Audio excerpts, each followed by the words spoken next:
আজ গুরু পূর্ণিমা। দিনটা সুন্দর ও মঙ্গলময়।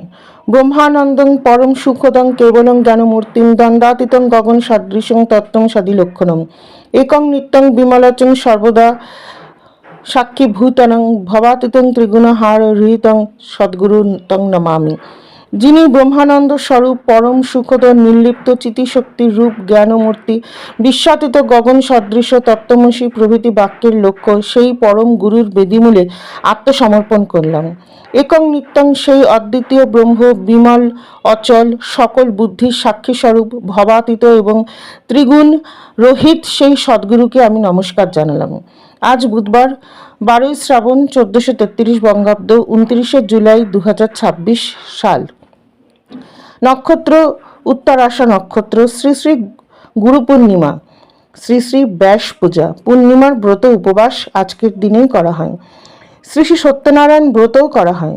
স্বামী শুদ্ধানন্দ গিরি মহারাজের আবির্ভাব দিবস, স্বামী শিবানন্দ সরস্বতী মহারাজেরও আবির্ভাব দিবস, রামদাস কাঠিয়া বাবাজি মহারাজের আবির্ভাব দিবস, পণ্ডিত ঈশ্বরচন্দ্র বিদ্যাসাগরের তিরোধান দিবস। ঠাকুর বলেছিলেন, ওরে গুরু ধরতে হয় রে, গুরু ধরতে হয়। নরেন বলেছিল, আমি গুরু মানি না। ঠাকুর বলেছিল, সে কি রে, গুরু মানবি না কেন? নরেন বলেছিল, কে গুরু? ঠাকুর পুজোর আসন থেকে কমণ্ডলু তুলে বলল, এটা কি? নরেন বলে, কমণ্ডলু। ঠাকুর, কিসের তৈরি? নরেন, তামার। ঠাকুর বলছে, কে ধরেছে, কে বানিয়েছে, কে করেছে? নরেন বলে, কামার। ঠাকুর এবার সহাস্য বললেন, তাহলে ভাব, শুধু তামা থাকলেই হয় না, তাকে কমণ্ডলু বানানোর জন্য একটি কামারও লাগে। গুরু হলো সেই কামারটা। গুরু হলো যিনি ঘটক, যিনি ভগবানের সাথে ভক্তের মিলন ঘটান। গুরুর ব্রহ্মা গুরুর বিষ্ণু গুরুর্দেব মহেশ্বর গুরুরেব পরম ব্রহ্ম তস্মৈ শ্রী গুরবে নমঃ। অর্থাৎ জীবনে গুরুই হলেন ব্রহ্মা বিষ্ণু মহেশ্বর। তিনি আমাদের সৃষ্টি স্থিতি লয়ের জ্ঞান বা পরম ব্রহ্মজ্ঞান দান করেন। সেই গুরুর উদ্দেশ্য প্রমাণ জানেন।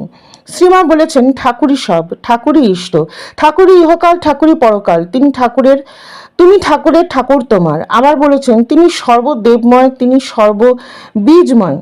দশম অধ্যক্ষ স্বামী বীরেশ্বরানন্দ মহারাজ বলেছেন, কাউকে তার নিজের গুরুর মহিমা কীর্তন করতে প্রশ্রয় দিও না। গুরুর মহিমা কীর্তন তার নিজের মধ্যেই থাকুক। আমাদের গুরুবাদের একটা বিশেষ মর্যাদা আছে। ওই সব নির্বোধের মতো কথাবার্তার দ্বারা সেই আদর্শ যাতে সাধারণ স্তরে নেমে না যায় সেদিকে লক্ষ্য রাখতে হবে। কারণ একে গুরুভক্তি সে এক বিষম ব্যাপার। গুরুর উপদেশ নীরবে পালন করে শ্রী রামকৃষ্ণের আদেশ তার পাদপদ্মে শত সহস্র ভক্তি জানাই।